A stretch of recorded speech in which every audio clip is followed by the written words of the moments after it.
आप चाहें, जो आपके लिए अपने जरूरी सवाल हैं, वो सवाल आप राजनीतिक गतिविधियों पर, घटनाक्रम पर कर सकते हैं। तो शुरू में जब हम पद यात्रा पर बोलेंगे उसमें तो ज्यादा आप लोग का रुचि नहीं है, वो आपके लिए न्यूज नहीं है, लेकिन वो उसी से शुरू करेंगे।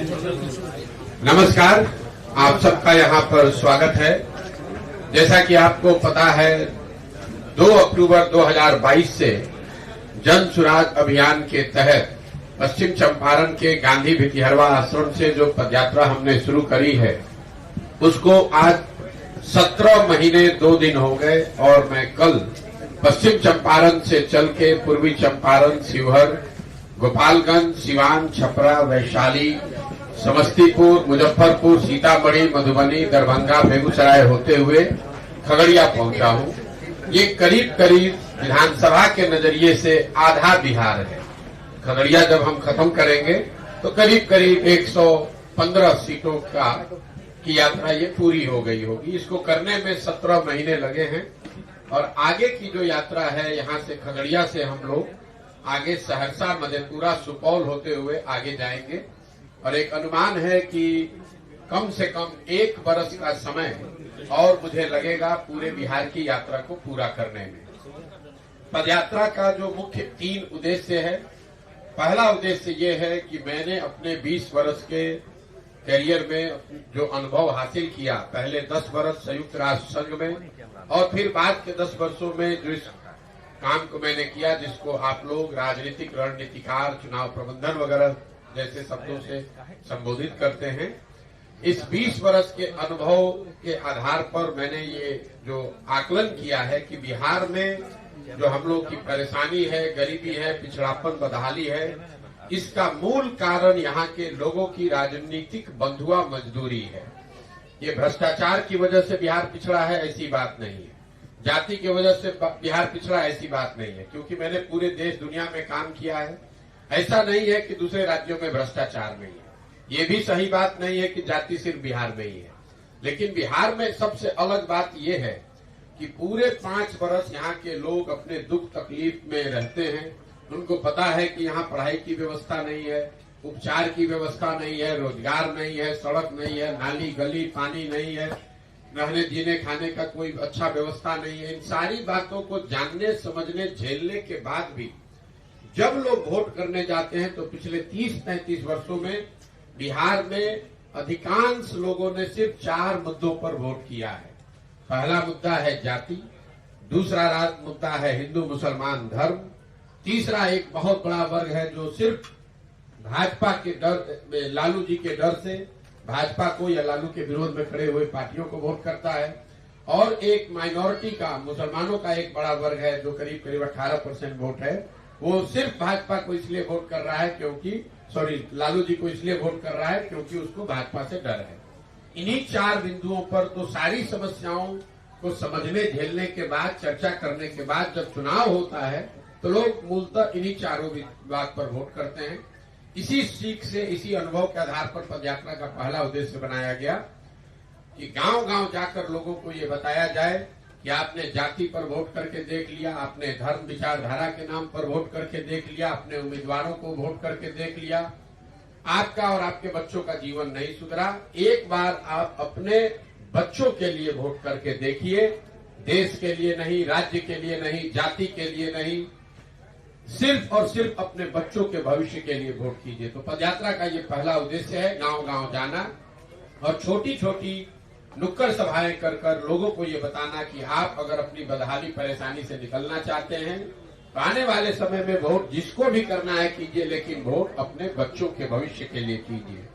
और इसी क्रम में हम लोग जब पदयात्रा में पिछले 17 महीने से चल रहे हैं तो प्रतिदिन हम लोग 4 से 5 हर 2-2.5 किलोमीटर पर एक ऐसी जनसभा, छोटी सभा हम लोग करते हैं। दूसरा पदयात्रा का जो उद्देश्य है कि बिहार में 55% लोग ऐसा मानते हैं कि बिहार में राजद, जदयू और भाजपा कांग्रेस से अलग एक नया दल और विकल्प बनना चाहिए। इसको लेकर आधे से ज्यादा लोगों में सहमति है। इसका मतलब ये नहीं है कि सारे लोग ये कह रहे हैं कि जनसुराज बनना चाहिए या जनसुराज को वोट पड़ना चाहिए। इसका मतलब सिर्फ इतना है कि आधे से ज्यादा लोग ये समझते हैं कि अभी के जो यहाँ 3 प्रमुख दल हैं, इनसे अलग हटकर बिहार में एक नए दल, नए विकल्प की जरूरत है। इसी आंकड़े के आधार पर, इसी समझ के आधार पर पदयात्रा का दूसरा उद्देश्य बनाया गया कि अगर बिहार में आधे से ज्यादा लोग चाहते हैं कि बिहार में एक नया दल बनना चाहिए, तो मैं समाज में जाऊं, लोगों की मदद करूं, उनके बीच से ऐसे लोगों को निकालूं जो नया दल बनाना चाहते हैं, और उनको दल बनाने में जो मदद चाहिए, सलाह चाहिए, सुविधा चाहिए, व्यवस्था चाहिए, वो जन सुराज के माध्यम से उनको दूं। आप में से कई लोगों को ऐसा लगता है कि प्रशांत किशोर जो पहले काम करते थे, नेताओं को, दलों को सलाह देते थे, और आज जो कर रहे हैं इसमें बहुत कोई फर्क है। मैं आपको बता रहा हूं, इसमें मूलतः कोई फर्क नहीं है। काम मैं वही कर रहा हूं जो पहले करता था। पहले मैं दलों को, नेताओं को सलाह देता था, उनके दलों को व्यवस्थित करने में उनकी मदद करता था, उनको चुनाव लड़ने में मदद करता था। अब मैंने दलों और नेताओं को छोड़कर बिहार के समाज के लिए ये काम शुरू कर दिया है। लोगों को ये बता रहे हैं कि भाई आप कैसे संगठित होकर दल बना सकते हैं, आप किन मुद्दों को लेकर जनता के बीच में जा सकते हैं, कैसे आप चुनाव लड़ेंगे तो आप चुनाव जीत सकते हैं। तो पहला उद्देश्य ये है, घर घर जाकर, गांव गांव जाकर लोगों को बताना कि आप अपने और अपने बच्चों के भविष्य के लिए वोट कीजिए। दूसरा, अगर आपको लगता है कि नया दल बनाने की जरूरत है तो आइए, कंधा लगाइए, खुद दल बनाइए। पैसे की, जाति की, व्यवस्था की चिंता मत कीजिए। वो चिंता अपने भाई, अपने बेटे प्रशांत किशोर पर, जन सुराज पर छोड़िए। लेकिन अगर आपको बिहार में नया दल बनाना है तो इसमें आप साथ में आइए। और तीसरा और अंतिम जो इसका उद्देश्य है, अगर लोग सही तरीके से वोट कर भी दें, सही लोगों का दल बन जाए, उसका चुनाव हो भी जाए, तो भी बिहार की बदहाली, परेशानी दूर तब तक नहीं होगी जब तक उन लोगों के पास बिहार को सुधारने का एक विजन, एक कार्यक्रम, एक सोचा समझा प्रयास करने का आधार न हो। तो पदयात्रा का तीसरा उद्देश्य है कि बिहार के 8,500 पंचायतों का, हर पंचायत का अलग अलग अगले 10 बरस में 10 बरस की योजना बनाना, ताकि हर पंचायत के लिए चुनाव से पहले लोगों को ये बताया जा सके कि अगर वो जन सुराज का कल जनता की सरकार बनती है, जन सुराज की सरकार बनती है, तो आपके पंचायत में उनके पंचायत को विकसित बनाने के लिए क्या किया जाएगा। और ये जो योजना हम लोग बना रहे हैं, यही वजह है कि पदयात्रा में इतना समय लगता है। अगर खगड़िया में 150 पंचायत है तो संभव है कि मैं पैदल चल के 50 पंचायत में, 60 पंचायत में जाऊं, लेकिन खगड़िया छोड़ने से पहले मैं पूरे ही पंचायतों का, 100% पंचायतों का योजना बनाने के बाद ही निकलूंगा। चाहे मैं खुद वहां जाऊं या मेरे टीम के साथी जाएं, और हर पंचायत की योजना में वहां की जो स्थानीय समस्या है उसका आकलन करके उसको सुधारने की बात, लेकिन साथ साथ 3 बातों की योजना बनाई जा रही है। पहला, हर पंचायत में बच्चों के पढ़ने के लिए विश्व स्तरीय व्यवस्था कैसे बनाई जाए। दूसरा, हर पंचायत में 800 से 1200 नए रोजगार के अवसर कैसे पैदा किए जाएं। और तीसरा, बिहार में जो खेती होती है, जो खाने वाली खेती है, इसको पंचायत के स्तर पर इसका अध्ययन करके इसको कमाने वाला खेती कैसे बनाया जाए। जैसे आप गांव देहात में देखते हैं, लोग कहते हैं कि भैया रोपनी करने आए हैं, कमाने के लिए लुधियाना जाएंगे। मतलब उनके दिमाग में है कि खेती तो वो इसलिए करने आए हैं कि बच्चों के, परिवार के खाने की व्यवस्था हो जाए, खेती को लोग कमाने का जरिया नहीं मानते हैं। तो इन तीनों उद्देश्य को लेकर हम लोग ये पदयात्रा कर रहे हैं। आधा, जैसा मैंने आपको भी बताया, करीब करीब आधा बिहार कर लिया है, और आधा बिहार करने में आने वाले समय में 1 से 1.5 साल और समय लग सकता है। अभी तक के पदयात्रा के जो अनुभव रहे हैं उसका मैं एक संक्षिप्त ब्यौरा आपको दे दूं। अभी तक 17 महीने में बिहार में 4,500 से ज्यादा गांव में पैदल चल के जो मैंने पाया, यहाँ की सबसे बड़ी समस्या बेरोजगारी और पलायन। ये आप कहेंगे कि भैया ये तो हम लोग को खगड़िया में बैठे बैठे पता है कि बेरोजगारी और पलायन बिहार की सबसे बड़ी समस्या है। इसके लिए पदयात्रा करने की क्या जरूरत है? पदयात्रा करने की जरूरत यह है कि जब हम लोग इतने गांव में गए तो इन दोनों समस्याओं की विकरालता का, इसके सामाजिक आर्थिक पहलुओं की समझ बनी। जैसे सामान्यतः हम लोग ऐसा मानते हैं कि जो पलायन है ये सिर्फ गरीबों का मसला है, लोग बिहार से बाहर मजदूरी करने के लिए जाते हैं। पदयात्रा के दौरान जो मैंने देखा, अनुभव किया कि पलायन एक ऐसा विषय है जिससे कोई परिवार अछूता नहीं है। जो गरीब परिवार हैं उनके बच्चे बाहर मजदूरी करने के लिए पलायन कर रहे हैं, जो मध्यम वर्गीय या समृद्ध परिवार हैं उनके बच्चे पढ़ाई और नौकरी के लिए बाहर जा रहे हैं, लेकिन बाहर तो हर व्यक्ति को ही जाना है। ऐसा शायद ही कोई परिवार है जिसमें पति पत्नी, माँ बाप, बाल बच्चे साथ में रह रहे हैं। पलायन की वजह से बिहार में परिवार की संकल्पना ही धूमिल पड़ती जा रही है। लोग ये मानकर चल रहे हैं कि जो परिवार में नवयुवक है, जो पुरुष वर्ग में का साथी है, उसको साल में 10 महीने 12 महीने घर परिवार से अलग ही रहना पड़ेगा। इसका विकरालता का आलम यह है कि जब गांव में हम लोग चले हैं, ज्यादातर गांव में बूढ़े लोग मिलते हैं, महिलाएं मिलती हैं, बहुत बड़ी संख्या में बच्चे मिलते हैं। नवयुवकों की संख्या गांव में बहुत कम रह गई है। जिन पंचायतों में बाढ़ का प्रकोप है, वहां 60 से 70% युवा आज बिहार से बाहर रह रहा है। जिन पंचायतों में, प्रखंडों में बाढ़ की का खतरा नहीं है, वहां पर भी 40 से 50% युवा जो है वो बाहर रह रहे हैं। इसी तरीके से बेरोजगारी जो है, बेरोजगारी यहाँ बहुत है, ये बात सब लोग जानते हैं। लेकिन ये बेरोजगारी भी सिर्फ यहाँ पर अनपढ़ या पढ़े लिखे किसी एक वर्ग, एक समाज की समस्या नहीं है। जो बिहार में सो-कॉल्ड समृद्ध लोग हैं, उनके बच्चों के रोजगार की भी समस्या बहुत ही बड़ी है। मैं रास्ते में चलता हूँ तो ऐसे लोग जिनके पास 10-20 बीघा जमीन है, रोजी रोजगार है, पेट्रोल पंप है, छोटा मोटा व्यापार करते हैं, वो भी आकर अपने बच्चों के 20,000-25,000 रुपए के नौकरी के लिए भी हाथ पैर जोड़ने को लोग तैयार हैं। बेरोजगारी का आलम ये है। तो बेरोजगारी और पलायन यहाँ की सबसे बड़ी सर्वस्पर्शी, समाज के हर वर्ग, हर जाति को प्रभावित करने वाला एक मुद्दा दिखा। दूसरा जो इसी तरह का सबसे बड़ी परेशानी दिखी वो है बिहार में शिक्षा व्यवस्था का ध्वस्त हो जाना। बिहार में शिक्षा व्यवस्था बहुत अच्छी कभी नहीं थी। हम खुद सरकारी विद्यालय में बिहार में पढ़े हैं, लेकिन हर जिले में, प्रखंड के स्तर पर, अनुमंडल के स्तर पर 2-4 विद्यालय यहाँ हमेशा ऐसे थे, सरकारी विद्यालय, जिनमें पढ़कर आप अपना जीवन सुधार सकते थे।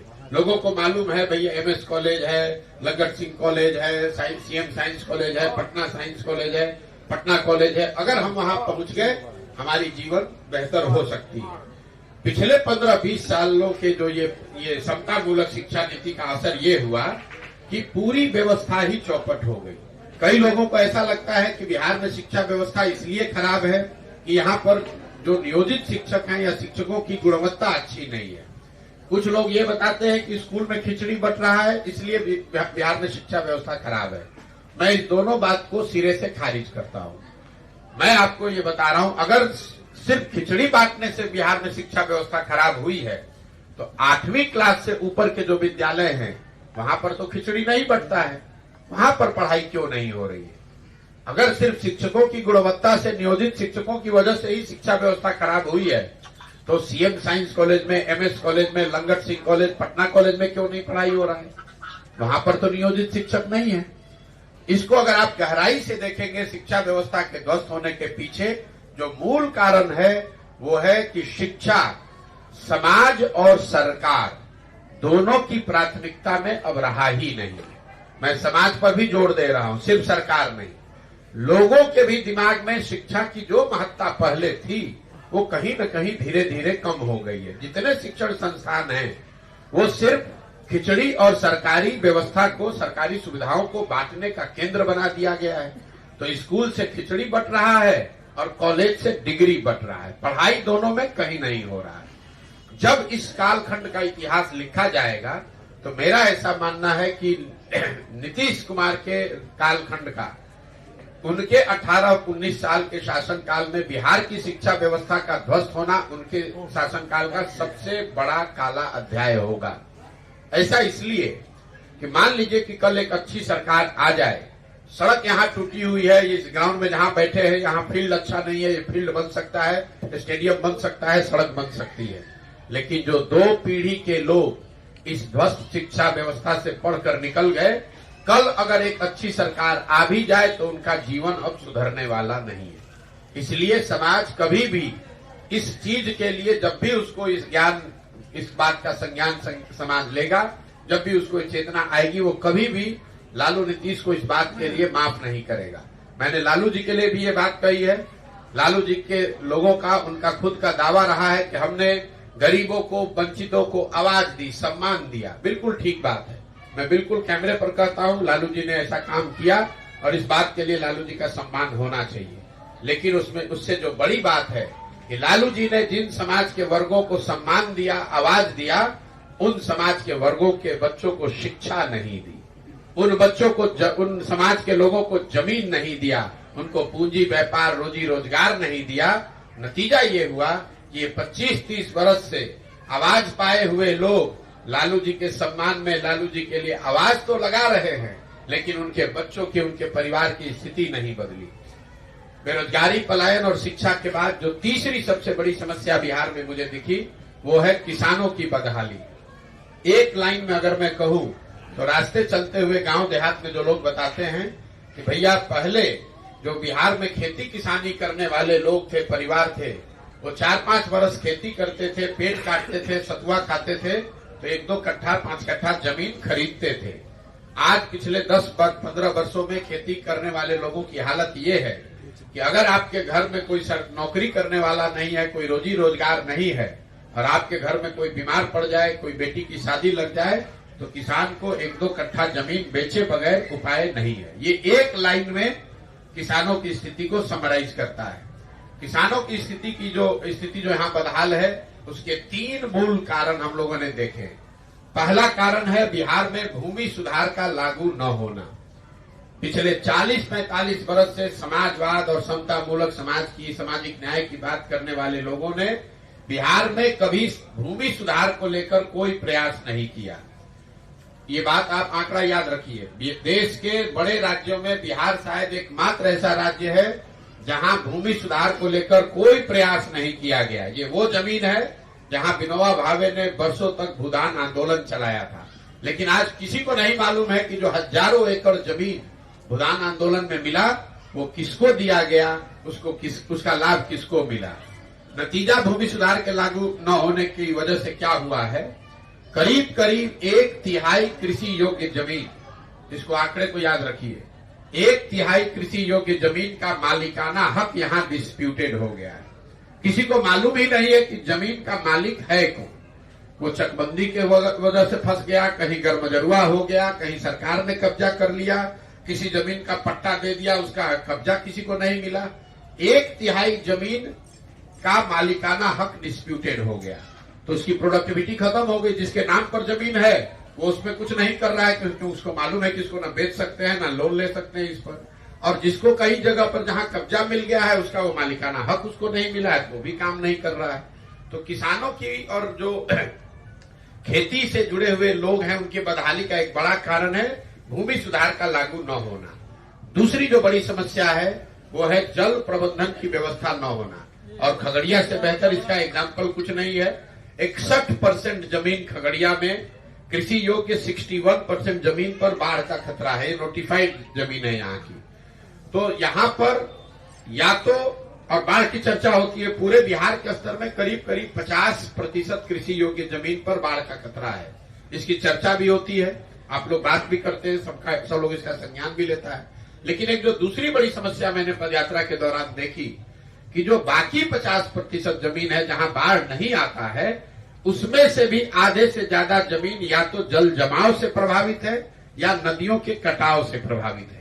जितने नेपाल से लगते हुए प्रखंड और पंचायत हैं, नेपाल से आने वाली छोटी नदियां हर बार अपना रास्ता बदलती हैं, और ऐसे सैकड़ों पंचायत हैं जहां हजारों एकड़ जमीन नदियों के रास्ते बदलने की वजह से बर्बाद हो गई है।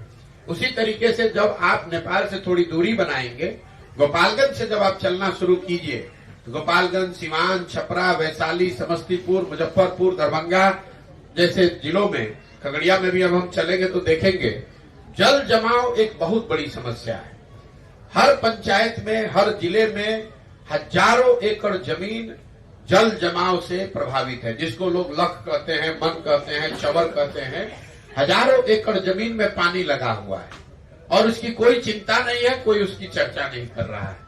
तो जितनी बड़ी समस्या बाढ़ की है, करीब करीब उतनी ही बड़ी समस्या सूखे और जल जमाव की भी है। बिहार, एक और आंकड़ा मैं आपको दे रहा हूं, पिछले 10 वर्ष में देश का एकमात्र ऐसा राज्य है जहां सिंचित भूमि की मात्रा 11% कम हो गई है। मतलब 10 बरस पहले अगर 100 एकड़ जमीन के लिए नहर या नलकूप की व्यवस्था थी तो नहरों के रख रखाव या नलकूप के रख रखाव के अभाव में वो मात्रा घट के अब 89 एकड़ रह गई है। आप गांव देहात में लोग बताते हैं भैया ये नहर था 10 वर्ष पहले इसमें पानी आता था, अब आना बंद हो गया। पहले यहाँ नलकूप था, पहले चलता था, अब वो नहीं चल रहा है। और किसानों की जो बदहाली का तीसरा कारण है भूमि सुधार जल प्रबंधन के बाद तीसरी जो सबसे बड़ी वजह समझ में आई वो है उनके फसलों का उचित दाम न मिलना। इन सारी परेशानियों के बावजूद जो किसान यहाँ पैदा कर रहा है उसको उसके फसल का दाम मिलता ही नहीं है। न यहाँ कोऑपरेटिव है, न यहाँ कोई एफपीओ है, न कोई मंडी है, न बाजार समिति है, न कोई प्राइवेट सेक्टर है। इसकी वजह से बिहार में एक आर्थिक अध्ययन है, ये भी आंकड़ा याद कर लीजिए। हर साल बिहार में जो लोग हम आप पैदा करते हैं यहाँ के किसान, उनको उनके फसल का उचित दाम नहीं मिलने की वजह से करीब करीब 20,000 करोड़ रुपए का लोगों का नुकसान हो रहा है। 20,000 करोड़। अभी 2 महीना पहले धान कटा है, धान का आधिकारिक मूल्य है 2150 रुपया। यहाँ के किसानों ने धान बेचा है 1600 में, 1700 में। कमोवेश यही स्थिति सभी फसलों की है। मैं एक और आंकड़ा आपको देना चाहता हूं। बिहार यूपी में हम लोग समझते हैं कि पंजाब हरियाणा में जो किसान है वो बड़ा धनी है, तो एक आंकड़ा याद रखिए। पिछले 10 वर्ष में पंजाब में 70% धान और करीब करीब 75% गेहूं सरकार ने सरकारी मूल्य पर खरीदा है। बिहार में पिछले 10 वर्ष में 13% धान और 1% गेहूं ही सरकारी संस्थाओं पैक्स के माध्यम से खरीदा गया है। सिर्फ 13% धान और 1% गेहूं ही सरकारी मूल्य पर खरीदा गया है। तो ये जो 3 बड़े मुद्दे हैं, बेरोजगारी, पलायन, दूसरा शिक्षा व्यवस्था का ध्वस्त होना और तीसरा किसानों की बदहाली, ये ऐसे मुद्दे हैं जो हर जिले, हर प्रखंड, हर पंचायत में मिले। इसके अलावा जो 4 केंद्र सरकार की बड़ी योजनाएं हैं उसकी जमीनी हकीकत आपको बताना चाहता हूं। केंद्र सरकार की सबसे बड़ी योजना है प्रधानमंत्री गरीब कल्याण योजना, जिसमें लाभार्थियों को 5 किलो अनाज मिलने की बात बताई गई है। पूरे बिहार में अभी तक मैं जहां पर गया हूं लाभार्थियों को 5 किलो नहीं 4 किलो अनाज प्रति माह मिल रहा है। और ये जो 20% की चोरी है, ये चोरी इसलिए हो रही है, ये कम अनाज उनको इसलिए मिल रहा है, ऐसा नहीं है कि राशन के दुकान वाले चोरी कर रहे हैं। ये 35 से 40 रुपए प्रति क्विंटल की दर से जनप्रतिनिधि और अफसर जो गरीब कल्याण योजना के अनाज आता है उसमें ये पैसा कमीशन काटा जा रहा है। और ज्यादातर जगह पर लोग कैमरे पर बता रहे हैं इसमें 6 से 8 रुपए प्रति क्विंटल के दर से विधायक जी लोग भी अपना हिस्सा ले रहे हैं, चाहे विधायक किसी दल का हो। दूसरी केंद्र सरकार की बड़ी योजना है स्वच्छ भारत योजना, जिसमें लाभार्थियों को 12,000 रुपये शौचालय के लिए मिलने की बात बताई गई है। पूरे बिहार के पंचायत को ओडीएफ घोषित कर दिया गया है। मुखिया जी और अधिकारियों ने साथ में सिग्नेचर करके बताया कि ओडीएफ हो गया। मैं 4,500 गांव में पैदल चलने के बाद ये आपको कैमरे पर बता रहा हूं कि 2/3 से ज्यादा गांव में जहां हम गए वहां पर खुले में शौच आज भी जीवन की सच्चाई है। ऐसा इसलिए हुआ है कि शौचालय की योजना में 2,000 रुपए प्रति शौचालय अफसरों ने पैसा लिया, उसमें जनप्रतिनिधियों ने पैसा नहीं लिया है। शौचालय की योजना में 2,000 रुपए प्रति शौचालय अफसरों ने पैसा लिया। एक ही शौचालय के बगल में खड़ा करके 4-4, 5-5 परिवारों के नाम पर पैसे निकाले गए। किसी ने इस बात की चिंता नहीं की कि शौचालय बना कि नहीं, उसका उपयोग हो रहा है कि नहीं। तीसरी केंद्र सरकार की बड़ी योजना है प्रधानमंत्री आवास योजना। अभी तक 17 महीनों में जो लोग मुझे मिले हैं, ज्यादातर लोग इंदिरा आवास योजना की बात करते हैं। प्रधानमंत्री आवास योजना के तहत जिसमें 1,40,000 रुपया लाभार्थियों को मिलना है, उस योजना के लाभार्थी तो बहुत संख्या में है ही नहीं। ग्राम सभा को जो ये अधिकार था वो अधिकार वापस ले लिया गया, तो किसी को ये घर नहीं दे सकते हैं। लेकिन जिन कुछ लोगों को प्रधानमंत्री आवास योजना का लाभ मिला भी है, उनको भी 25,000 से लेकर 40,000 रुपए प्रति लाभार्थी घूस देना है। जहां पर जनप्रतिनिधि पैसा नहीं ले रहे हैं वहां पर भी 20 से 25,000 रुपया अफसर तो अपने हिस्से का लेगा ही लेगा। अगर जनप्रतिनिधि भी पैसा ले रहा है तो लाभार्थियों को 35 से 40,000 रुपया देना है। और इसकी पूरी व्यवस्था इतनी बढ़िया बनी हुई है कि आपका नाम लिखने के लिए 1,000 रुपया, आपके घर का फोटो लगाकर भेजने के लिए 2,000 रुपया, पहला किस्त जारी होगा तो उसमें 11,000 रुपया, मतलब पूरी एक व्यवस्था इसकी बनी हुई है। चौथी जो केंद्र सरकार की बड़ी योजना है वो है मनरेगा की। इस योजना ने मुझे सबसे ज्यादा आश्चर्यचकित किया है। मैंने जब चलना शुरू किया तो मेरा अपना अनुमान था कि बिहार में जितने बड़ी संख्या में भूमिहीन लोग हैं, मजदूर हैं, बाहर लोग जाते हैं मजदूरी करने, तो मुझे हर गांव पंचायत में मनरेगा का काम होता हुआ सक्रिय काम दिखेगा। अभी तक मुझे कोई भी मनरेगा का सक्रिय काम 17 महीना में दिखा ही नहीं। लोग राह चलते हुए ये बताते हैं कि भैया ये मिट्टी भरा गया है मनरेगा में, कुछ लोग बताते हैं कि ये पेड़ लगाया गया मनरेगा में, या आंगनवाड़ी सेंटर या जो पंचायत भवन है उसमें मनरेगा के मजदूरों का उपयोग किया गया है, लेकिन मनरेगा का सक्रिय काम अभी तक मुझे नहीं दिखा है। इसको जब मैंने आंकड़ों में देखा तो पिछले वर्ष मनरेगा में बिहार सरकार का यूटिलाइजेशन है 39%। मतलब अगर 100 रुपया मनरेगा के तहत बिहार के लोगों को, बिहार सरकार को मिल सकता था, तो यहाँ की सरकार और अधिकारियों के उदासीनता और लापरवाही की वजह से 61 रुपया तो 100 रुपया में हम लोग लेकर आए ही नहीं, वहीं सरेंडर कर दिया दिल्ली में। और जो 40 रुपया आया उसमें मनरेगा में 40 से 50% की दर से कमीशन काटा जा रहा है। तो कुल मिला जुलाकर 100 रुपया में 25 रुपया ही मनरेगा के नाम पर जमीन पर पहुंचा है। ये 4 केंद्र सरकार की योजनाएं हैं। इसके अलावा जो राज्य सरकार की बड़ी योजना है उसकी जमीनी हकीकत मैं आपको बताना चाहता हूं। 7 निश्चय के अंतर्गत जो बड़ी घोषणाएं की गई थी, बड़ी योजनाएं बनाई गई थी, उसकी जमीनी हकीकत ये है कि जो पहली योजना थी बेरोजगार युवाओं को, 18 से 35 साल के बेरोजगार युवाओं को हर महीने 1,000 रुपए की मासिक सहायता, अभी तक इस योजना को ना शुरू किया गया, ना इसका कोई लाभार्थी मुझे मिला, ना कोई अफसर या कोई जनप्रतिनिधि या कोई पत्रकार बंधु भी इसका बात ही नहीं करता है। 18 साल से 35 साल के बेरोजगार युवाओं को 1,000 रुपए की मासिक सहायता राशि अभी तक बिहार सरकार ने 2015 के बाद इस योजना को शुरू ही नहीं किया। दूसरी 7 निश्चय की बड़ी योजना थी स्टूडेंट क्रेडिट कार्ड, जिसमें यह तय किया गया था, एक अनुमान था कि बिहार में 1/3 मतलब करीब 1.25 करोड़ परिवार ऐसे हैं जो अपने बच्चों को 12वीं के आगे आर्थिक स्थिति की वजह से नहीं पढ़ा पाते हैं। योजना ये थी कि 12वीं के बाद सरकार की गारंटी पर बैंक उन बच्चों को, परिवार को पैसा दे ताकि लोग जाकर आगे की पढ़ाई करें और जब उनको नौकरी मिले तो पैसा वापस करें। बिहार सरकार का आंकड़ा बता रहा है कि पिछले 10 वर्षों में अभी तक 9 लाख से कम लोगों को ही स्टूडेंट क्रेडिट कार्ड का लाभ मिला है। इस योजना को भी करीब हमने आपने सबने ठंडे बस्ते में डाल दिया है, लोगों ने इसको भुला दिया है। तीसरी योजना जिसकी आप लोग खूब चर्चा करते हैं वो है नल जल योजना। 2015 में बिहार में के अध्ययन में ये पता चला कि सिर्फ 3% घरों में ही यहाँ नल से पानी 2015 में पहुंचा था। तो ये योजना बनाई गई कि अगर 25,000 करोड़ रुपया 5 साल में खर्च किया जाए तो हर घर में बिहार में नल से पानी पहुंचा दिया जाएगा। योजना बनी, चली, उस पर हजारों करोड़ रुपए खर्च भी किए गए, लेकिन सरकार की गलत नीति की वजह से, लापरवाही, भ्रष्टाचार की वजह से नतीजा ये हुआ कि ज्यादातर जगहों पर नल जल योजना ठीक से बनी नहीं, या बनी तो उसके बाद चली नहीं, और चली तो चलने के बाद रखरखाव के अभाव में बंद हो गई।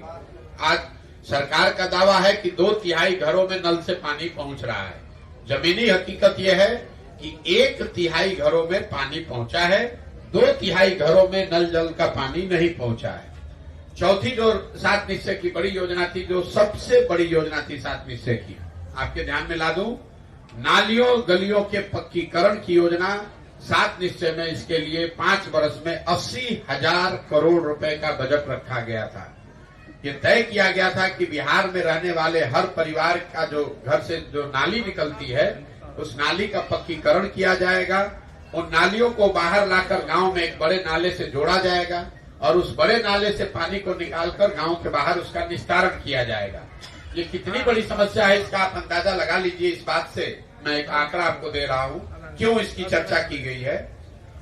2015 तक बिहार में करीब 20% FIR झगड़े, ग्रामीण झगड़े नालियों से निकलने वाले पानी से जुड़े हुए मसलों से के वजह से थे। इसलिए ये योजना बनाई गई। इस योजना में बड़े स्तर पर बंदरबाट हुआ, पैसा बटा। गांव में दिख रहा है कि गांव के रोड के किनारे बड़े नाले बनाए गए। घरों से नाली का पक्कीकरण नहीं किया गया। सड़कों के किनारे बेतरतीब तरीके से बड़े नाले बनाए गए। उन नालों को घरों के नालियों से न जोड़ा गया, न इन नालों से पानी बाहर निकालने की व्यवस्था की गई। नतीजा ये हुआ कि ज्यादातर ये जो बड़े नाले हैं ये कूड़ेदान में परिवर्तित हो गए।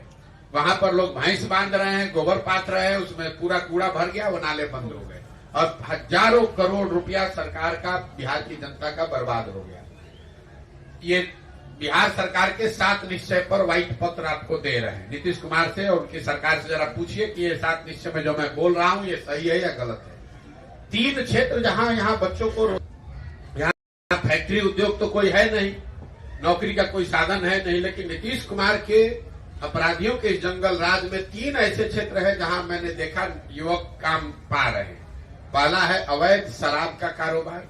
हर गांव में 10 से 15 बच्चे अवैध शराब के कारोबार में लग गए हैं। दूसरा है बालू का अवैध धंधा। आप रोड पर चलते हैं, अगर आपको 10 ट्रैक्टर ट्रॉली या बस ट्रक मिलता है तो उसमें 2 या 3 ट्रक या ट्रॉली जो है वो निश्चित तौर पर अवैध बालू के कारोबार से जुड़ा हुआ है। और तीसरा रोजगार का धंधा है ये जो अनाज की चोरी हो रही है, इसकी चर्चा भी बहुत आप लोग नहीं करते। शराब माफिया, बालू माफिया की बात हो रही है, लेकिन बिहार में एक बहुत बड़ा माफिया अभी मैं देख रहा हूं, वो है अनाज माफिया। ये जो प्रधानमंत्री गरीब कल्याण योजना में अनाज आ रहा है, अफसर और जनप्रतिनिधि तो पैसा ले रहे हैं, अनाज तो ले नहीं रहे। तो इस अनाज को चोरी करके पैसे में कन्वर्ट करने के लिए हर जिले में सैकड़ों लोगों का एक तंत्र बना हुआ है जो अनाज को निकालता है, चाहे वो एफसीआई गोडाउन से निकाले या दुकान से ले, और उसको फिर से उसी में रिसाइकल करता रहे। तो ये 3 ऐसे क्षेत्र हैं जहां बिहार के नवयुवक नए रोजगार पा रहे हैं। ये नीतीश कुमार का देन है, ये नीतीश कुमार का मॉडल है। 2 क्षेत्र जहां सुधार दिखा वो है सड़क और बिजली। निश्चित तौर पर अभी तक मैं जहां पर भी गया हूं बिजली हर जगह आ गई है, इसमें कहीं कोई दो मत नहीं है। हर गांव टोले में बिजली आ गई है। बिजली को लेकर लोगों को 2 शिकायत है। एक तो कई लोग ये बताते हैं कि बिजली का बिल बहुत ज्यादा या गलत आ रहा है उनकी नजर में, और एक बार बिजली का बिल आपका गलत आ गया तो फिर आप चाहे डीसीएलआर के ऑफिस में जाइए या लोक अदालत में चक्कर लगाते रहिए, आपकी कोई सुनवाई नहीं होने वाली है। दूसरी बिजली को लेकर एक नई शिकायत लोग बता रहे हैं, वो स्मार्टफोन के रिचार्ज को लेकर है। पहले बिल आप आने के बाद देते थे, जब ये स्मार्ट मीटर को आपको रिचार्ज कराना है तो जो बहुत गरीब आदमी है एक बार जब वो रिचार्ज नहीं करा पा रहा है, उसका बिजली कट गया, तो लोगों के पास उतना पैसा होने में 10-10 दिन लग जाता है ताकि वो रिचार्ज कर पाए। सड़कों की जो स्थिति है, मैं ज्यादातर ग्रामीण सड़कों पर ही मैंने पदयात्रा की है। निश्चित तौर पर नेशनल और स्टेट हाईवे में सुधार हुआ है, लोग बताते हैं और इसकी चर्चा भी होती है, लेकिन ग्रामीण सड़कों की जो स्थिति है, चाहे वो प्रधानमंत्री संपर्क योजना हो, मुख्यमंत्री संपर्क योजना हो, आरईओ ग्रामीण कार्य का रोड हो या पंचायत का रोड हो, ग्रामीण सड़कों की स्थिति कमोवेश वही है। लोग बताते हैं जो लालू जी के राज में, जंगल राज में कभी होती थी। तो कुल मिला जुलाकर ये अभी तक का अनुभव रहा है। 3 शब्द जो मैंने सबसे ज्यादा सुने इस पदयात्रा के दौरान, वो है अफसरशाही का बोलबाला और अफसरशाही से परेशान जनता। दूसरा शब्द है सरकारी विभागों में फैला हुआ भ्रष्टाचार, और तीसरा सरकारी योजनाओं में काटे जाने वाला पीसी। अफसरशाही, भ्रष्टाचार और पीसी, ये 3 शब्द सबसे ज्यादा सुने गए। समाज का हर वर्ग ये बता रहा है कि सरकार को जनप्रतिनिधि नहीं बल्कि अफसर चला रहे हैं। चाहे आप गरीब हैं, अमीर हैं, अगड़े हैं, पिछड़े हैं, सामान्य आदमी हैं, जनप्रतिनिधि हैं, अफसरों की आगे किसी की चलने वाली नहीं है। अफसरों का जंगल राज है। ये जो नीतीश कुमार का राज है, ये अफसरों का जंगल राज है। दूसरा, सरकार का कोई ऐसा विभाग नहीं है, चाहे आपको जन्म मृत्यु प्रमाण पत्र बनाना है, दाखिल खारिज कराना है, कोई भी सरकारी काम, एफआईआर कराना हो, पासपोर्ट का वेरिफिकेशन कराना हो, कोई ऐसा काम नहीं है जो बिना पैसा दिए हो जाए। और तीसरा जो शब्द पीसी है, योजना चाहे केंद्र की हो या राज्य की, हर योजना में व्यवस्थित तरीके से 10% से लेकर 40% तक पीसी काटने की व्यवस्था को बिहार में संस्थागत इंस्टीट्यूशनलाइज कर दिया गया है। सबको मालूम है कि किसको कितना % मिलना है। तो अभी तक का ये मेरा अनुभव रहा है। अब आपके जो सवाल है वो आप सवाल कर सकते हैं। बहुत बहुत धन्यवाद। जंगल राज की आपने चर्चा जी नहीं, जंगल राज की चर्चा इसलिए की कि चलते हुए मैं रामनगर में एक हमसे नाई समाज का एक व्यक्ति मिला, तो लोगों ने बताया कि भैया इनकी राजनीतिक सूझ बहुत अच्छी है, इनसे जरा पूछिए कि बिहार में क्या दशा है। तो मैंने उससे पूछा कि ये बताइए कि लालू जी और नीतीश जी के राज में क्या फर्क है। तो उसने बहुत अच्छी बात बताई। मैंने जब पदयात्रा शुरू की थी तब, उसके बाद तो लोगों ने और बताया कि भैया लालू जी के राज और नीतीश के राज में फर्क कुछ नहीं है। दोनों के ही राज में जनता का हजामत पूरा बना है। फर्क बस इतना ही है कि लालू जी के राज में ये हजामत जो है जनता का, वो अपराधी बनाते थे, और नीतीश के राज में ये हजामत अब अधिकारी बना रहे हैं। लालू जी के राज में लूट मार का काम अपराधी कर रहे थे, नीतीश के राज में लूट मार का काम अब अधिकारी कर रहे हैं। लालू जी के राज में जो अपराधी था वो शाम होने के बाद गन लगाकर लूटता था, नीतीश के राज में अफसर दिन में कलम लगाकर लूट रहा है। तो फिर उसने कहा कि इसीलिए भैया लालू जी का जो राज था, अगर वो अपराधियों का जंगल राज था, तो जो नीतीश का राज है वो अधिकारियों का जंगल राज है।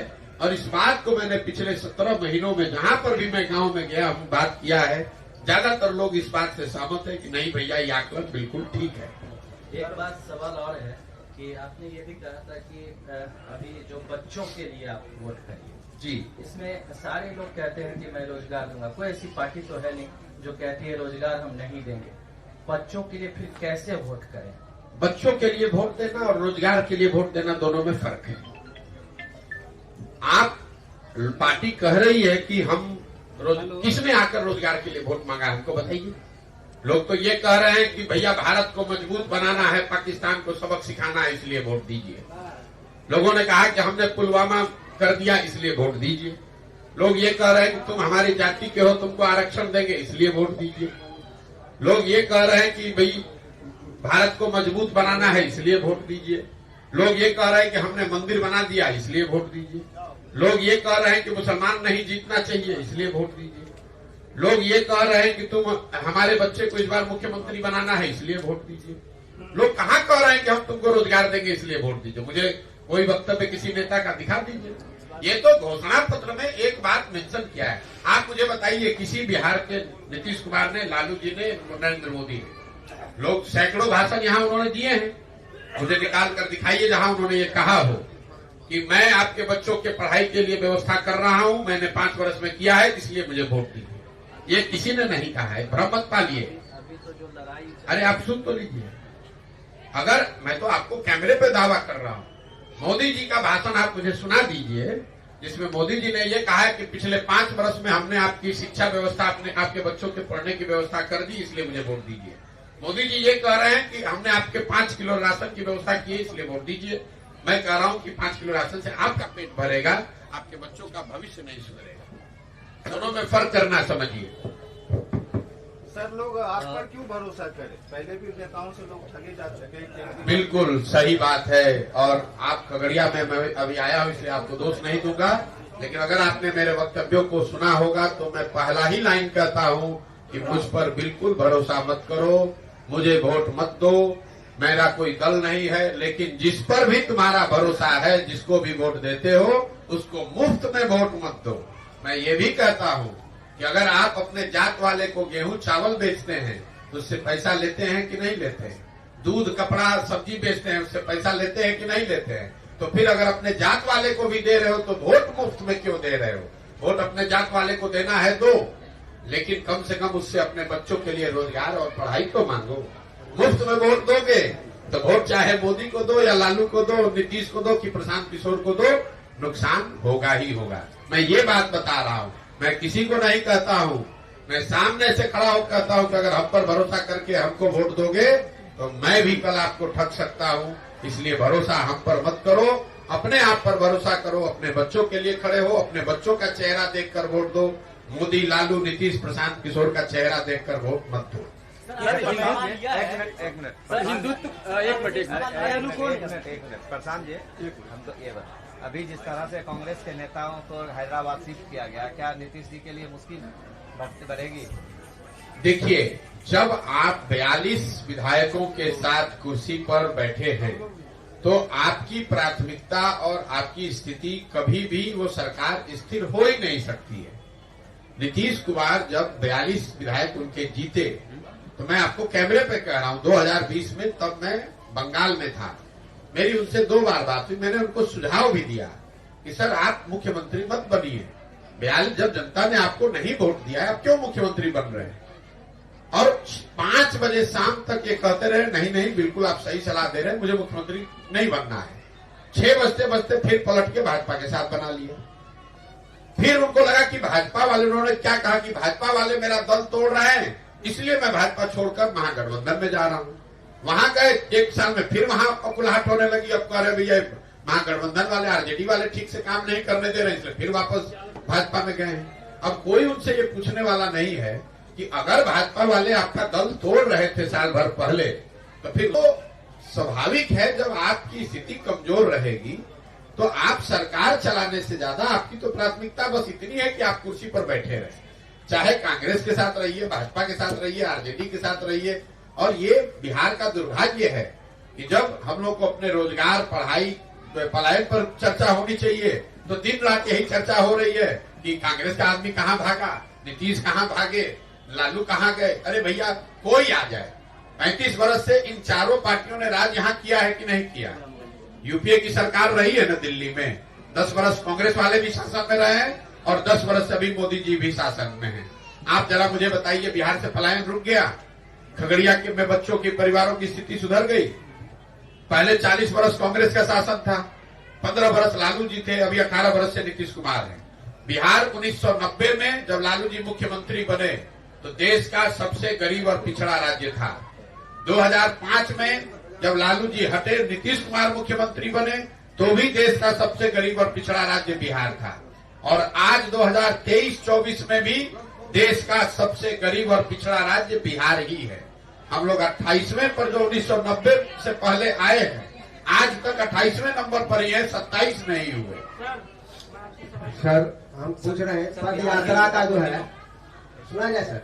कहाँ से भैया? बिहार के युवा को तीनों पद यात्रा का जो आप कार्यक्रम कर रहे हैं, 17 महीना जो चल दिए और फिर आगे तक कार्यक्रम साल भर का है, इसका रिजल्ट क्या निकलने वाला है, ये मैं जानना चाहता हूँ। रिजल्ट ये निकलने वाला है कि बिहार की जनता जो इन सारे दलों से त्रस्त है वो मिलकर एक नया दल बनाएगी। और मेरा ऐसा मानना है कि पदयात्रा के प्रभाव से समाज में एक बड़ा वर्ग खड़ा होगा और वो उन लोगों का चुनाव करेगा जिन पर उनका भरोसा होगा, जो उनके बच्चों के लिए, जिनको सुधारने, जिनके पास समाज की नजर में बिहार को सुधारने के लिए, उनके बच्चों के बेहतर भविष्य के लिए न सिर्फ जज्बा और नियत होगी बल्कि उनके पास उसको सुधारने का एक कार्यक्रम भी होगा। आज आप नीतीश कुमार, लालू यादव या अन्य पार्टियों को बारे में आप बोल रहे हैं ये योजना चल रहा है, ये योजना चल रहा है, लेकिन हम ये क्यों नहीं कहेंगे आप हजमौला देने का काम प्रशांत किशोर ही करते थे? अगर आपका सवाल पूछने का लहजा तो बड़ा अजीब सा है, लेकिन अगर आपका ये कहना है कि पहले हमने उनकी मदद की है तो आज उनका विरोध क्यों कर रहे हैं, ये जायज सवाल है। लोग सवाल मैंने 2014-15 में नीतीश कुमार की मदद की थी, लेकिन 2014-15 के नीतीश कुमार में और आज के नीतीश कुमार में जमीन आसमान का फर्क है। मान्यवर, 2014-15 में जिस नीतीश कुमार की मैंने मदद की थी, ये वो नीतीश कुमार थे जिनके बारे में बिहार में एक बड़ा वर्ग मानता था कि ये आदमी बिहार को सुधारने की दिशा में काम कर रहा है, सुशासन बाबू उनको कहा जाता था। आज जिस नीतीश कुमार का मैं विरोध कर रहा हूं, पूरे बिहार की जनता मान रही है कि इस आदमी को प्रशासन सुशासन से कोई मतलब नहीं है, अपने कुर्सी से मतलब है और इनका राज सुशासन का राज, सुशासन न होकर अपराधियों का जंगल राज है। 2014-15 में जिस नीतीश कुमार की मैंने मदद की थी वो नीतीश कुमार थे जिनका दल लोकसभा 2014 के चुनाव में नीतीश कुमार नहीं हारे थे, उनका दल हारा था। उनके पास 117 विधायक थे, लेकिन नीतीश कुमार ने राजनीतिक मोरालिटी के नाम पर पद से इस्तीफा दे दिया। आज जिस नीतीश कुमार का विरोध कर रहा हूं वो नीतीश कुमार है जो चुनाव हार गए हैं। 42 विधायक लेकर जुगाड़ लगाकर कभी भाजपा का हाथ पकड़कर कभी लालटेन पकड़कर कुर्सी पर चिपके हुए। और सबसे बढ़ के बात, जिस नीतीश कुमार की 14-15 में मैंने मदद की थी, मैं वो नीतीश कुमार को जानता था जो गैसल पश्चिम बंगाल में जब रेल दुर्घटना हुई जिसमें करीब करीब 300 लोगों की मृत्यु हुई थी, उस रेल दुर्घटना के बाद नीतीश कुमार ने पद से, रेल मंत्री पद से इस्तीफा दे दिया। जब उन्होंने इस्तीफा दिया, वाजपेयी जी ने इस्तीफा को स्वीकार नहीं किया, तो नीतीश बाबू ने बयान दिया था कि जब हमारे कुर्सी पर रहते हुए 300 लोगों की मृत्यु हो गई तो मैं इस कुर्सी पर कैसे बैठूंगा। मैंने उस नीतीश कुमार का मदद किया था। जिस नीतीश कुमार का विरोध कर रहा हूं ये वो नीतीश कुमार है कि कोरोना काल में हजारों बिहार के बच्चे उनकी बलि चढ़ गई, उनकी दुखद मृत्यु हो गई, लाखों बच्चे मारे मारे फिर रहे थे। कोरोना पूरे देश पर संकट था, लेकिन जितना बड़ा संकट बिहार के लोगों को, बिहार के बच्चों को झेलना पड़ा, उतना बड़ा संकट किसी पे नहीं आया। और उस दौर में नीतीश कुमार 1 महीने तक अपने घर से बाहर नहीं निकले, इसलिए उस नीतीश कुमार का विरोध कर रहा हूं। और सबसे बड़ी बात जो आप अंत में समझ लीजिए, जिस लोकतंत्र में हम लोग रहते हैं, लोकतंत्र में 5 वर्ष में चुनाव होता है। क्यों? ये इसलिए होता है कि लोकतंत्र और संविधान आपको ये बताता है कि जिस दल और नेता, विचारधारा जिस पर भी आपका भरोसा है, आप उसके साथ खड़े होइए, उसकी मदद कीजिए, उसको वोट दीजिए। लेकिन वो वोट, वो भरोसा 5 वर्ष के लिए है, जिंदगी भर की बदुआ मजदूरी नहीं है। अगर आपके दिमाग से मैं चलूं तब तो एक बार आपने वोट दे दिया तो जीवन भर के लिए वही आदमी रहिए, चुनाव कराने की जरूरत क्या है। महोदय, आपको लोकतंत्र ही खत्म कर देंगे। एक बार आप दे दिए वोट मोदी जी को तो फिर चुनाव का, फिर वोट बदलने का आपने अधिकार ही खो दिया आपके हिसाब से। तब तो एक बार मोदी जी बन गए प्रधानमंत्री, अब काहे के लिए वोट देने जाते हैं। और अगर मोदी जी ने काम नहीं किया, आपने वोट दूसरे को दिया, तो इसका मतलब क्या आप धोखा कर रहे हैं? आप धोखा नहीं कर रहे हैं।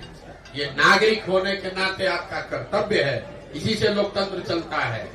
जब कोई अच्छा कर रहा है या आपका उस पर भरोसा है तो आप उसके साथ खड़े होइए।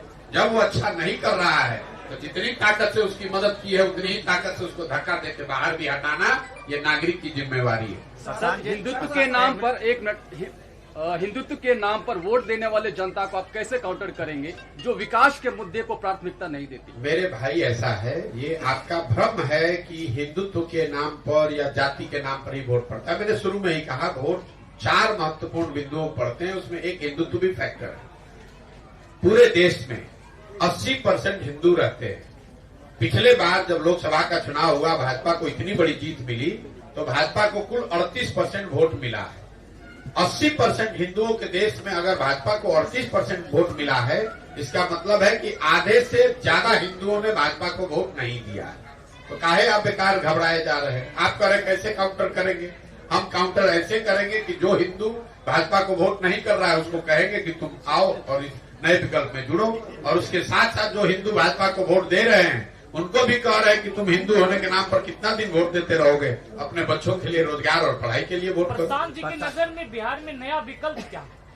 नया विकल्प बिहार के लोगों के द्वारा मिलकर बनाए जाने वाला वो बनाए जाने वाला दल है जो यहाँ बिहार में सही मायनों में जनता का राज कायम करे और लोगों को ये जो राजनीतिक बंधुआ मजदूरी है, जहां लोग भाजपा के डर से लालू और लालू के डर से भाजपा को वोट देने के लिए बाध्य हैं, इस राजनीतिक गुलामी से, राजनीतिक बंधुआ मजदूरी से बाहर निकाले, ये मेरा रास्ता है। क्या लोकसभा चुनाव से पहले पार्टी का अनाउंस करेंगे प्रशांत किशोर? क्या लोकसभा चुनाव से पहले हमने एक बार जो बात कह दी उससे हम डिगेंगे नहीं।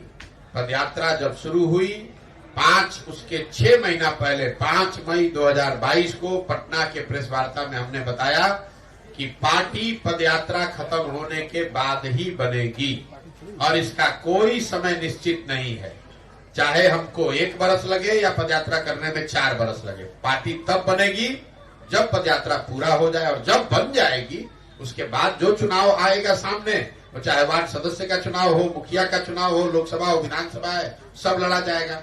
लेकिन सिर्फ चुनाव लड़ने के लिए आज हड़बड़ी में पार्टी बना दें तो फिर हमारी दशा भी वही होगी जो दूसरे लोगों की है। जब चुनाव आया, दल बना लिया, 4 आदमी झंडा लेकर खड़ा हो गया, ये वो प्रयास नहीं है। पूरे बिहार में जब पदयात्रा पूरी हो जाएगी, कम से कम 2/3 बिहार में पूरा हो जाए, उसके बाद सारे लोग जो दल बनाना चाहते हैं वो जुड़ जाएं, वो मिलकर दल बनाएं, तो फिर उनके साथ दल बनाया जाएगा, चुनाव लड़ा जाएगा। हम इसके नेता नहीं हैं, हम इसके कुम्हार हैं। जो घड़ा है वो तो मिट्टी और चाक से बनता है। कुम्हार कितना भी होशियार हो, अगर मिट्टी, बढ़िया मिट्टी और चाक ना हो तो घड़ा नहीं बन सकता है। बिहार में हम पदयात्रा के जरिए वो मिट्टी, वो अच्छी मिट्टी और चाक ढूंढ रहे हैं और अपने अनुभव से उस मिट्टी को गूंद कर उस चाक पर थोड़ा सा उसको सहारा देंगे और वो बढ़िया घड़ा बनकर आएगा। आप चिंता मत कीजिए। तेजस्वी यादव बोल रहे हैं कि जदयू 2024 में खत्म हो जाएगी, इसमें आप क्या कहना चाहेंगे? तेजस्वी यादव काहे पाला बदल के गए थे जदयू के साथ? भाई नीतीश कुमार पलटू राम है, ये तो पूरा बिहार का बच्चा बच्चा जानता है। लेकिन अभी जो हुआ उससे ये भी पता चला कि मोदी और अमित शाह भी उतने ही बड़े पलटू राम हैं। अभी तो अमित शाह ने आकर बिहार में आज से कुछ महीने पहले कहा कि भाई बिहार के एक एक आदमी कान खोलकर सुन लो, नीतीश कुमार के लिए भाजपा के दरवाजे हमेशा के लिए बंद हैं। तो अभी मजाक क्या हो रहा है कि अमित शाह ने दरवाजा तो ठीक बंद किया, खाली उसमें छिटकिनी लगाना भूल गए, फिर पलट के नीतीश के साथ चले गए। तो अगर नीतीश कुमार आरजेडी से पलट कर भाजपा में गए तो भाजपा वाले भी तो पलट कर गए हैं। यही हाल तेजस्वी यादव का है। अभी साल भर पहले नीतीश कुमार को पलटू राम बता रहे थे, जैसे ही नीतीश कुमार ने उप मुख्यमंत्री बनाया तो उनको विकास का मसीहा बताने लगे। जब विपक्ष में थे तो उनको शराब में उनको माफियागिरी दिख रही थी। नीतीश कुमार शराब माफिया के सरदार दिख रहे थे, उनको उप मुख्यमंत्री बना दिया तो बस उनको नीतीश कुमार ने अपना राजनीतिक गुरु दिखने लगा। तो सिर्फ नीतीश कुमार पलटू राम नहीं है, नीतीश कुमार तो पलटू राम के सरदार हैं, लेकिन इसमें सब पलटू राम है। मुझे ये बताइए भाजपा के लोग, इस श्रेणी में तो सम्राट चौधरी भी आते हैं। भैया भाजपा के सम्राट चौधरी क्या विशाख है? समाज भाई आप मैं अमित शाह की बात कर रहा हूँ। भाई नीतीश जी ने, मैं आपको एक और बात बता, नीतीश जी ने विधानसभा में एक बड़ा वल्गर स्टेटमेंट दिया था महिलाओं को लेकर। प्रधानमंत्री मध्य प्रदेश में प्रचार कर रहे थे तो उन्होंने मध्य प्रदेश में महिलाओं को कहा कि जिस दल के लोग इस तरह की महिलाओं के बारे में टिप्पणी करते हैं उनको सजा मिलनी चाहिए कि नहीं मिलनी चाहिए। वही मोदी जी सजा के तौर पर नीतीश कुमार को बिहार की महिलाओं का मुख्यमंत्री बना दिए। देखिए ऐसा है, ये बिहार का दुर्भाग्य है। लालू नीतीश ने जो किया वो तो किया ही पिछले 30-35 वर्ष में, लेकिन कांग्रेस और भाजपा यहाँ इतनी बड़ी दोषी पार्टी है बिहार की बर्बादी के लिए। पहले 15 साल लालू जी को बिहार की जनता ने नहीं जिताया था। बिहार की जनता ने लालू जी को सिर्फ अकेले अपने दम पर एक बार जिताया है। बाकी सारे समय 20-25 सांसदों के लालच में कांग्रेस ने लालू जी को बिहार में जो जंगल राज चलाया उसके लिए कांग्रेस भी उतनी ही जिम्मेवार है। तो जो काम कांग्रेस ने लालू जी के साथ किया वही काम भाजपा आज नीतीश के साथ कर रही है। नीतीश कुमार को यहाँ कुर्सी पर बैठाए रखो, बिहार की जनता चाहे जितना दिक्कत में पड़े अपना 30-35 सांसद यहाँ से जीत कर जाए और हम लोग दिल्ली में राज करते रहे। बिहार से 30-35 सांसद सबको चाहिए, लेकिन बिहारी कह के गाली भी सबको देना है। बिहार से वोट सबको चाहिए, लेकिन बिहार के बच्चों की चिंता किसी को नहीं करनी है। दिल्ली में बैठकर कोई कहे कि भाई बिहार का आदमी पलायन क्यों कर रहा है, तो वहाँ बिहारियों का मजाक उड़ाइए, कहिए ये सब तो जाति में बटा हुआ है, ये सब तो बड़ा अनपढ़ अशिक्षित है। बताइए राहुल गांधी यहाँ यात्रा करने आए हैं, अभी 1 महीना पहले जुमा अभी जिस आदमी को मुख्यमंत्री बने 2 हफ्ते नहीं हुआ, उस आदमी की इतनी कुवत है। कांग्रेस का जो मुख्यमंत्री अभी बना है तेलंगाना में, कहता है कि बिहारियों का डीएनए है मजदूरी करने का, उसका इतना कुवत है। और वही राहुल गांधी आकर बिहार में वोट मांग रहे हैं। अगर हम लोग की कुवत मजदूरी करने की है तो हम लोग से वोट मांगने क्यों आ रहे हो भाई? तेलंगाना के वोट से ही बन जाओ देश के राजा।